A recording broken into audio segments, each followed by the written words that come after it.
Welcome students, welcome to my YouTube channel Zinda science.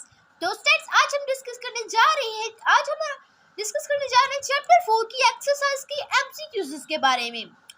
चलिए start करते हैं एमसीक्यूज। फर्स्ट वाला एमसीक्यूज है, in which phase of cell cycle maximum growth occurs in cell. MCQs है कि किस फेज पे सेल साइकिल के किस फेज में, किस मरहले में ज्यादा से ज्यादा ग्रोथ होती है सेल की, वो है G1 फेज। नेक्स्ट एमसीक्यूज है सेकंड वाला, in which phase of cell cycle the chromosomes duplicate. के सेल साइकिल के कौन से मरहले में जो क्रोमोसोम है वो डुप्लीकेट हो जाता है, कॉपी हो जाता है, वो है एस फेज। तो सेकंड एमसीक्यूज का करेक्ट ऑप्शन डी वाला है, यानी एस फेज।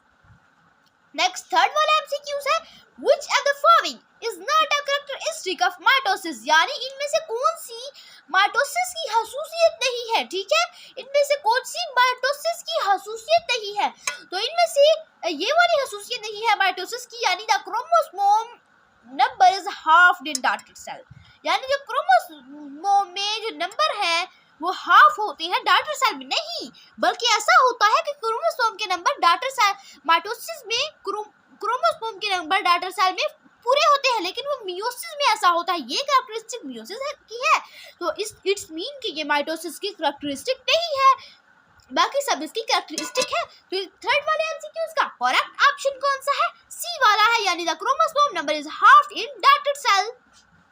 नेक्स्ट फोर वाला एमसीक्यूज है, at which stage of mitosis chromosome line up in the center. के माइटोसिस की यानी माइटोसिस की कौन सी स्टेज में क्रोमोसोम दरमियान में सेंटर में लाइन अप हो जाते हैं, इस तरह लाइन अप हो जाते हैं, वो है मेटाफेज। तो इसका करेक्ट ऑप्शन है फोर वाले एमसीक्यूज का बी वाला, यानी मेटाफेज।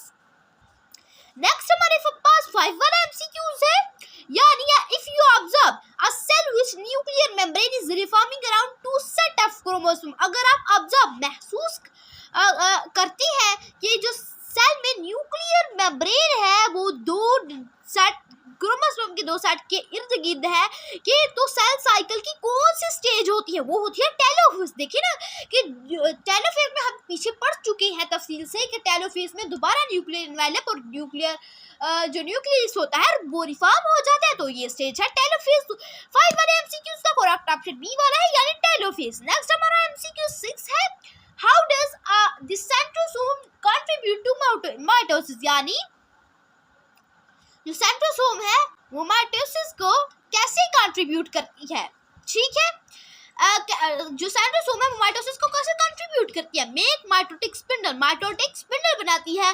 तो 6 वाला एमसीक्यूज का करेक्ट ऑप्शन बी वाला है, यानी मेक माइटोटिक स्पिंडल। नेक्स्ट 7 वाला एमसीक्यूज है, सेंट्रोसोम मेक माइटोटिक स्पिंडल इन, यानी सेंट्रोसोम बनाते हैं किसमें बनाते हैं माइटोटिक स्पिंडल, एनिमल सेल्स में बनाते हैं माइटोटिक स्पिंडल। तो 7 वाले एमसीक्यूज का करेक्ट ऑप्शन ए वाला है, यानी एनिमल सेल्स।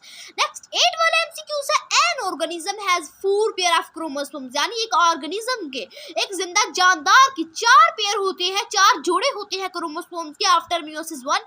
मियोसिस 1 के बाद how many chromosome and chromatid will be present in daughter cell. Daughter cell में कितने क्रोमाटाइड और क्रोमोसोम बाकी रह जाते हैं, तो इसका आंसर है 4 क्रोमोसोम और 8 क्रोमाटाइड, यानी जो 4 पेयर होते हैं एक ऑर्गेनिज्म में 4 पेयर होते हैं क्रोमोसोम्स के। मियोसिस के बाद कितने डॉटर सेल में कितने क्रोमोसोम और कितने क्रोमाटाइड रह जाते हैं, तो 4 क्रोमोसोम और 8 क्रोमाटाइड रह जाते हैं।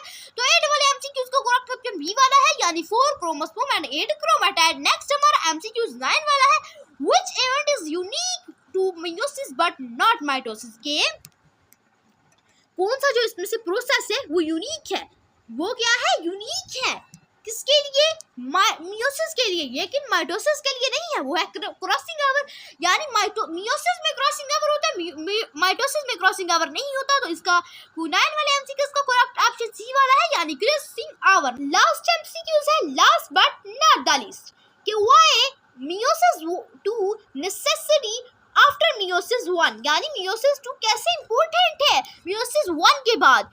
टू सेपरेट सिस्टर क्रोमाटाइड को सेपरेट अलहदा करने के लिए जो मियोसिस 1 है, मियोसिस 2 है, वो मियोसिस 1 से के बाद नेसेसरी अहम है। तो 10 वाले एमसीक्यूज को करेक्ट ऑप्शन सी वाला है, टू सेपरेट सिस्टर समझ आ गए होंगे, आपने अच्छी तरह इनको समझा होगा। तो स्टूडेंट्स आज के लिए इतना ही काफी है। अल्लाह हाफिज, मिलते हैं नेक्स्ट वीडियो में। Thanks for watching and don't forget to subscribe my channel.